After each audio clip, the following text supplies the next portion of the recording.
आजकल की इस भागती दुनिया में हम इतने ज्यादा व्यस्त होते जा रहे हैं कि हम खुद को भूलने लगे हैं। हमारे मन में इतने विचार चलते रहते हैं कि वह हमें शांति से बैठने ही नहीं देते। जब कभी थोड़ा सा समय मिलता है हमें शांति से बैठने का, तो हमारे दिमाग में फिर से तमाम विचार आने लगते हैं और फिर हम यह भूल जाते हैं हम शांति पूर्वक बैठे हैं कि नहीं, अर्थात हमारा दिमाग विचारों से इतना ज्यादा भर जाता है कि वह हमें शांति से एक जगह पर बैठने ही नहीं देता। तो आज के इस वीडियो में हम अपने मन के विचारों को साफ करके अपने दिमाग को किस तरीके से शांत रखा जाए, इसी के बारे में बात करने वाले हैं। दोस्तों, एक बार एक गुरु और एक शिष्य एक सुनसान जंगल से गुजर रहे थे। तभी शिष्य अपने गुरु से एक सवाल करता है कि गुरुजी, ऐसा क्यों होता है कि कुछ लोगों के पास कुछ भी नहीं होता लेकिन फिर भी वह सुखी रहते और आनंद में रहते हैं, और कुछ लोग के पास सब कुछ होते हुए भी उदासी उनके चेहरे पर साफ दिखाई देती है। गुरु ने एक मुरझाए हुए फूल की तरफ इशारा करते हुए अपने शिष्य से कहा कि यह सोचने और समझने की बात है। अगर यह फूल यह सोचेगा कि मैं कल मुरझा गया था, या फिर यह सोचेगा कि मैं भविष्य में फिर से मुरझा जाऊंगा, तो यह कभी भी खुलकर पूरी तरीके से खिल नहीं पाएगा। अपने सुंदर स्वरूप में यह कभी भी वापस नहीं आ पाएगा और अपनी इस प्रकृति में कभी भी बिखेर नहीं पाएगा। इसी प्रकार इंसान अपने अतीत की यादों में खोया रहता है या फिर अपने भविष्य की चिंता करता रहता है, भविष्य के दुखों के बारे में सोचता रहता है, या भूत में जो उसके साथ बुरी घटनाएं घटित हुई हैं वह उन्हीं के बारे में सोच सोच करके वह अपने भविष्य के लिए चिंतित होता रहता है। तो ऐसा मनुष्य जीवन में कभी भी सुख अनुभव नहीं कर सकता। यह समझने की बात है कि जीवन हमेशा वर्तमान में होता है। अतीत और भविष्य की कल्पनाएं हमेशा मनुष्य को मृत्यु की तरफ ले जाती हैं। इसलिए यह जरूरी हो जाता है कि जिस प्रकार हम अपने शरीर की देखभाल करते हैं, उसे बीमारियों से दूर रखने के लिए उसके अंदर ऐसी गंदगी भी साफ करते रहते हैं, ठीक उसी प्रकार समय समय पर हमें अपने मन और मस्तिष्क की भी गंदगी को साफ करते रहना चाहिए, उसकी धुलाई करते रहना चाहिए। इससे आपकी बुद्धि की क्षमता तो तेज होगी ही होगी, साथ ही साथ आप हमेशा आनंद में रहने का रहस्य यह भी जान पाएंगे। शिष्य ने सवाल किया कि गुरुदेव, इससे पहले कि हम मन और मस्तिष्क पर चर्चा शुरू करें, इससे पहले मैं यह जानना चाहता हूं कि जिन लोगों के पास सब कुछ होता है वह दुखी क्यों रहते हैं, और जिन लोगों के पास कुछ भी नहीं होता है वे अक्सर आनंद में क्यों होते हैं? यह रहस्य क्या है? इसके पीछे का कारण क्या हो सकता है? गुरु ने उत्तर दिया कि कुछ लोग जीवन में जब सब कुछ हासिल कर लेते हैं और सब कुछ हासिल कर लेने के बाद उन्हें सब चीजों की महत्व का पता चल जाता है। ऐसे लोगों को अक्सर यह एहसास जकड़ लेता है कि मैंने जीवन में कुछ भी पाया, जो कुछ भी किया उससे भले ही मैंने सुख सुविधाएं हासिल कर ली हो, लेकिन मन की शांति अभी भी बहुत दूर है और अधूरी भी है, उस तक मैं पहुंच नहीं पाता। सब कुछ पाकर भी मैं अपने मन को जान नहीं पाया। और जब इंसान को ऐसा लगता है तो उसे महसूस होता है कि जो कुछ भी उसने कमाया है वह कोरियों का भाव था। उसने अपना जीवन बेकार की चीजों में यूं ही व्यर्थ कर दिया। और वहीं पर जिस इंसान के पास जीवन में कुछ भी नहीं होता है, उसके पास एक उम्मीद होती है, सब कुछ पाने की लालसा रखता है, और वही लालसा, वही इच्छा उसको जीवन में खुश रखती है, आगे बढ़ती है और ऊर्जा से वह हमेशा भरा रहता है। गुरु ने अपने हाथ से एक सूखे पेड़ की तरफ इशारा करते हुए कहा कि शिष्य, कभी तो यह पेड़ भी हरा भरा रहा होगा, फलों से लदा हुआ रहा होगा, अनेक प्रकार के पक्षी और जानवर इस पर आराम करते होंगे, इसके फलों को खाते होंगे। इस समय इस पेड़ को भी यह पता नहीं होगा कि एक दिन यह सूख जाएगा और उसकी हालत इतनी बदतर हो जाएगी कि यह किसी को छांव तक नहीं दे पाए, उसके ऊपर पत्ते तक नहीं रह जाएंगे। उसी प्रकार मनुष्य अपने जीवन की दौड़ में यह भूल जाता है कि जिस दौर में वह सबसे आगे निकलने की कोशिश कर रहा है उसका अंतिम चरण तो मृत्यु ही है। काश वह कभी इस दौर से अलग हटकर यह देख पाए कि इसका अंतिम चरण उसे कहां तक पहुंच जाएगा। जिस दौर को वह सबसे आगे निकलकर जीतने के ख्वाब देख रहा है, उसका वास्तव में अंतिम चरण मृत्यु ही है। काश वह कभी जीवन में भी हो जाता है कि उन घटनाओं को हम किसी भी तरह अपने मन की द्वार में ठहराकर यह देख पाए कि उसका चरण क्या है और उसका परिणाम क्या होने वाला है। वह तो बहुत कुछ इकट्ठा करने में लगा हुआ है। एक दिन वह सब यहीं का यहीं रह जाएगा। इकट्ठा करते करते एक दिन उसका शरीर मृत्यु को प्राप्त हो जाएगा और फिर उसका शरीर आग में जलकर राख हो जाएगा। लेकिन उसके द्वारा बनाई हुई चीज सब यहीं की यहीं पड़ी रह जाएगी। लेकिन इंसान चीजों को इकट्ठा करते करते वह अपने सब सुख चैन खुशी सब कुछ खो देता है। ऐसा भी हो सकता है कि वह ऐसे कार्यों की तरफ आगे बढ़ सकता है जो उसके जीवन में आनंद पैदा करता हो, जो उसके जीवन को एक नई दिशा दे। गुरु ने कहा कि एक योगी ही होता है जो जीवन की दौड़ में ठहर जाता है, जो यह समझ लेता है कि जीवन का अंतिम चरण तो मृत्यु ही है। इसलिए वह जीवन में सुख सुविधाएं हासिल करने की बजाय खुद के मन और मस्तिष्क को एक नए आनंद की तरफ ले जाने का प्रयास शुरू कर देता है। शिष्य ने सवाल किया कि गुरुदेव, क्या एक गृहस्थ जीवन में जीने वाला मनुष्य उस आनंद की प्राप्ति नहीं कर सकता, और अगर कर सकता है तो किस प्रकार शुरुआत उसे करनी चाहिए? गुरु ने कहा कि बिल्कुल कर सकता है। गुरु ने उत्तेजित होकर उत्तर दिया कि अगर सभी मनुष्य उस आनंद की प्राप्ति के लिए योगी बनने का निश्चय कर ले तो इससे तो प्रकृति का चलन ही रुक जाएगा। उसकी जो व्यवस्था है वह बिगड़ने लगेगी। एक सच्चा योगी अपने जीवन में खोज करता है और खोज करने के बाद वह गृहस्थ जीवन में किस प्रकार आनंद को प्राप्त किया जा सकता है वह तरीके सभी को बताता है, ताकि मनुष्य अपने गृहस्थ जीवन का पालन करते हुए उस आनंद की प्राप्ति भी कर सके। गुरु ने उस युवक को संबोधित करते हुए उत्तर दिया कि मैंने अपने जीवन में जो खोज की है उसके अनुसार मनुष्य को समय समय पर अपने मन और मस्तिष्क की सफाई करते रहना चाहिए। मनुष्य अपने शरीर पर तो ध्यान दे देता है,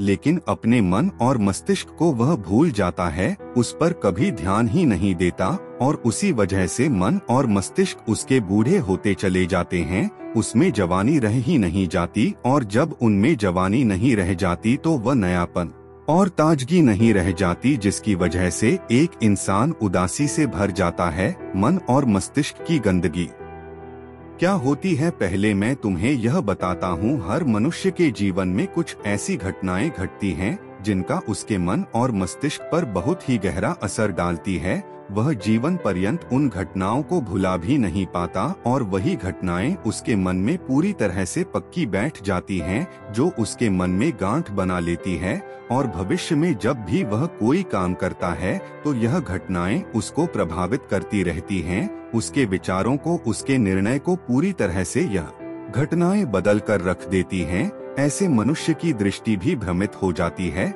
वह सत्य स्वरूप को देख ही नहीं पाता। वह उन चीजों को उन घटनाओं से जोड़कर भ्रमित तरीके से देखता रहता है। उदाहरण के लिए, अगर किसी बुरी आंखें वाले आदमी ने आपको धोखा दे दिया है तो आप जीवन पर्यंत बुरी आंखें वाले आदमी को हमेशा धोखेबाज ही समझते रहेंगे, उस पर भी पूर्ण रूप से आप विश्वास ही नहीं कर पाएंगे। लेकिन समझने की बात यह होती है कि जिस इंसान ने आपको धोखा दिया है वह धोखा आपको बुरी आंखों से नहीं दिया, वह इंसान के स्वभाव से मिला है।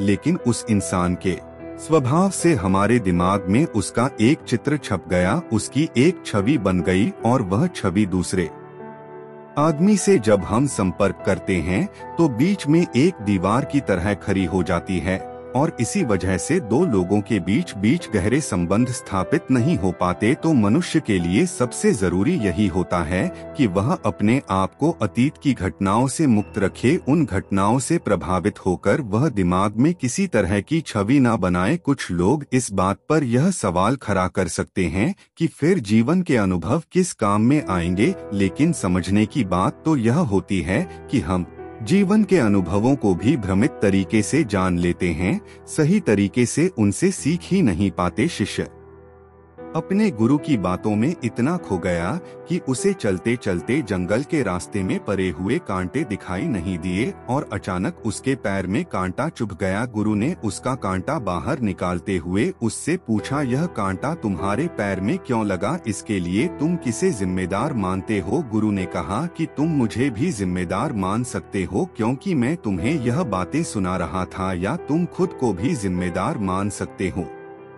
कि तुम मेरी बातों में इतना खो गए कि तुम्हारा रास्ते पर से ध्यान ही नहीं रहा, या तुम इन पेड़ को भी जिम्मेदार मान सकते हो जिन्होंने यह कांटे इस रास्ते पर बिछा दिए। तभी शिष्य ने उत्तर दिया कि गुरुदेव, इसमें मैं खुद को ही जिम्मेदार मानता हूँ, क्योंकि आप तो अपना काम कर रहे थे और इस पेड़ ने भी अपना काम किया, पर मैं अपना काम नहीं कर पाया। अगर मैं चलते समय ध्यान से रास्ते में चलता, अगर मैं आपकी बातों में पूरी तरह से नहीं खो जाता, तो मुझे यह कांटा कभी नहीं लगता। इसमें पूरी तरह से ही मेरी गलती है। गुरु ने शाबाशी से अपने शिष्य के पीठ को थपथपाया और आगे कहा कि जो घटनाएं हमारे मन को प्रभावित करती हैं, जरूर उसे बाहर निकाल दे, और उसके लिए सबसे सरल तरीका है कि अपनी भावनाओं को व्यक्त करना सीखो। उसे अपने दिल में, अपने मस्तिष्क में बैठाकर मत रखो। जब तुम किसी दूसरे मनुष्य के सामने अपनी भावनाओं को व्यक्त कर देते हो, तो तुम्हारे मन का बोझ हल्का हो जाता है। कुछ लोगों का स्वभाव ऐसा होता है कि वह अपने मन की बात किसी को नहीं बताते। ऐसे लोग अक्सर अंदर ही अंदर दुखी होते रहते हैं, लेकिन वह अपने मन की बात किसी दूसरे आदमी को कभी नहीं बताते। उसके कुछ उल्टे ऐसे लोग भी होते हैं जो अपने मन में किसी भी बात को रख नहीं पाते। उनके साथ कुछ भी अच्छा या बुरा होता है, वह अपने मन की बात, अपने भावनाओं की बात दूसरों के सामने व्यक्त कर देते हैं। और तुमने खुद महसूस किया होगा कि जो लोग अपने मन की भावनाओं को व्यक्त कर देते हैं, वह जीवन में ज्यादा आनंदित रहते हैं। कभी भी प्राकृतिक रूप से आए हुए भावनाओं को नहीं रोकना चाहिए। यह हमें किसी भी भावना को दबाना नहीं चाहिए। अगर हम किसी भी भावना को रोकने की कोशिश करते हैं, तो वे हमें अंदर ही अंदर खाने लग जाती है। गुरु ने आगे कहा कि शिष्य, अगर तुम्हारा मन किसी बुरी घटना पर रोने को हो रहा है, तो चीख चीख कर रो लो, अपने आप को रोको मत, उस भावना को पूरी तरह से बाहर आने दो। अगर किसी दूसरी घटना पर तुम्हारा मन खुश होने का, आनंदित होने का हो रहा है, तो पूरी तरह से नाचो झूमो, जिससे कि तुम उस भावना को बाहर निकाल सको। और जब वे भावनाएं अपनी पूरी गति के साथ बाहर आ जाती हैं, तो तुम्हारा मन उन घटनाओं को पीछे छोड़ देता है, अर्थात तुम्हारा मन धीरे धीरे हल्का होने लगता है। गुरु ने शिष्य को समझाते हुए बताया कि जिस प्रकार तेज रफ्तार से चलता हुआ पानी अपने वेग से आने वाली सभी बाधाओं को तड़ देता है, और अगर हम अपनी भावनाओं को बहने दिए, तो वह उन सभी बाधाओं को तड़ देगा, और उस बात को तोड़ने के बाद उसका कचरा उसके मन से निकाल जाएगा, और उसका दूषित मन भी साफ हो जाएगा, उसके अंदर की गंदगी भी दूर हो जाएगी। अक्सर मनुष्य अपने मन में किसी घटना को दबाकर इसलिए रखता है कि वह सता है कि अगर सामने वाले को इस घटना के बारे में पता चल जाएगा, तो वह क्या सोचेगा। इसी विचार से वह अंदर ही अंदर खुद दुखी होता रहता है और अपनी भावनाओं को दबाता रहता है, लेकिन सामने वाले को वह कुछ भी नहीं बताता। लेकिन अगर एक बार अगर वह हिम्मत करके शुरुआत कर सकता है, अपने अंदर की बात अपने किसी करीबी मित्र को बता दे, तो उसका पूरा जीवन परिवर्तित हो सकता है, उसका जीवन सुखमय बन सकता है। एक बार अगर उसके दिमाग में यह आदत बन गई, तो जीवन भर अपनी भावनाओं को दूसरों के सामने व्यक्त करने से कभी नहीं हिचक जाएगा। हम अपने जीवन में इस आदत को 21 दिनों में पैदा कर सकते हैं। 21 दिनों तक अगर सही तरीके से हम अभ्यास करें, तो हमारा दिमाग पूरी तरह से भावनाओं से मुक्त हो सकता है। यह 21 दिनों का अभ्यास इस प्रकार है। 21 दिनों तक सबसे पहली बात जो आपको याद रखनी है कि अपने मन में किसी भी बात को दबाकर नहीं रखना। अगर हम किसी मनुष्य के बारे में अच्छा सोचते हैं, तो हम उसे कहे, अगर बुरा भी सोचते हैं तो भी उसे व्यक्त करें। परिणाम भूल जाएं कि परिणाम क्या होंगे, सिर्फ अपने दिमाग की धुलाई करने पर विश्वास रखें। इससे आपके दिमाग में एक अद्भुत साहस पैदा होगा। गुरु ने आगे कहा कि शिष्य, जब आप किसी मनुष्य के बारे में में वह सब बता पाएंगे जो आप उसके बारे में सोचते हैं। तो आप खुद सोचिए कि आपका खुद के पर कितना विश्वास बढ़ जाएगा। आपके मन के सारे दोष खत्म हो जाएंगे। हो सकता है कि इसमें आपको चुनौतियों का सामना करना पड़े, लेकिन जहां चुनौतियां नहीं होती हैं, वहीं कुछ अभ्यास भी नहीं होता है। अभ्यास हमेशा चुनौतियों से भरा होना चाहिए। इससे आप सत्य वचन बोलने का अभ्यास भी कर पाएंगे। अक्सर हम दूसरों को प्रभावित करने के लिए वह सब बोलते रहते हैं जो उन्हें अच्छा लगता हो, लेकिन वह नहीं बोलते जो हम उनके बारे में सचमुच सोचते हैं। और यही हमारी सबसे बड़ी भूल हो जाती है, जिससे हमारा पूरा अस्तित्व झूठा बनकर रह जाता है। और अपनी भावनाओं को व्यक्त करते समय यह भी जरूर ध्यान रखें कि आपके अंदर जो भावनाएं उस इंसान के प्रति उठ रही हैं, उसके पीछे का मूलभूत कारण क्या है। उदाहरण के लिए, जब एक नौकर अपने मालिक के लिए कोई काम करता है और वह काम अच्छे से नहीं कर पाता है, तो मालिक उसे डांट फटकार देता है, जिससे उसके अंदर उसके प्रति क्रोध की भावनाएं उठने लगती हैं। लेकिन समझने की बात यह होती है कि मालिक तो आपको कहेगा ही, वह तो डांटे ही अगर आप अच्छे से काम नहीं करेंगे। अगर आप काम अच्छे से कर रहे हैं और फिर भी आपका मालिक आपके साथ उचित व्यवहार नहीं कर रहा है, तो आप खुलकर अपने मालिक को अपनी भावनाएं व्यक्त कर सकते हैं, बिना यह सोचे कि इसका परिणाम क्या होगा। अगर आप इस भावना को उठाएंगे नहीं, तो आप अपनी नजरों में खुद ही नीचे गिरने लग जाएंगे। आपका आत्मविश्वास बिल्कुल खत्म हो जाएगा। दूसरा अभ्यास जो तुम्हें 21 दिनों तक करना है, वह यह है कि जो भी घटनाएं तुम्हारे साथ घटित होती हैं, कम से कम आपके जीवन में एक ऐसा इंसान होना चाहिए जिसके सामने तुम अपने दिल की बात रख सकते हो, चाहे अच्छी बात हो चाहे बुरी बात हो। वह सब बातें तुम बिना कुछ सोचे विचारे, बिना कोई डर की वह इंसान तुम्हारे बारे में क्या सोच, तुम उस इंसान को अपनी सारी बातें बता सको और वह इंसान तुम्हारी सारी बातें सुनने के बाद तुम्हारे लिए कोई छवि पैदा ना करे। ऐसे इंसान अपने जीवन में खोजो और उनके सामने अपनी सारी भावनाएं व्यक्त करने की कोशिश करो। दिन में जो कुछ भी घटित होता है, अच्छा लगता है या बुरा होता है, किसी के प्रति आकर्षण होता है, उसको एक दोस्त की तरह बताने का प्रयास करें। इससे यह पता चल जाएगा कि तुम्हारा मन घटनाओं के प्रति किस प्रकार की भावनाएं पैदा करता है। तुम अपने मन की बातें कह दो ताकि तुम्हारे अंदर की भावनाएं, तुम्हारे अंदर में जो विचार उत्पन्न हो रहे हैं, वह पूरी तरह खाली हो जाए। तीसरा अभ्यास जो तुम्हारे मन को खाली रखेगा, वह है योग्य निद्रा का अभ्यास। देखते ही देखते यह चर्चा खत्म करते हुए गुरु और शिष्य उस जंगल को पार करके अपने आश्रम में पहुंच चुके थे। तो दोस्तों, उम्मीद है इस वीडियो से आपको काफी कुछ सीखने को मिला होगा। तो वीडियो को लाइक और चैनल को सब्सक्राइब कर बेल आइकन दबा ले और साथ ही कमेंट में नमो बुद्धाय जरूर लिखिए। धन्यवाद।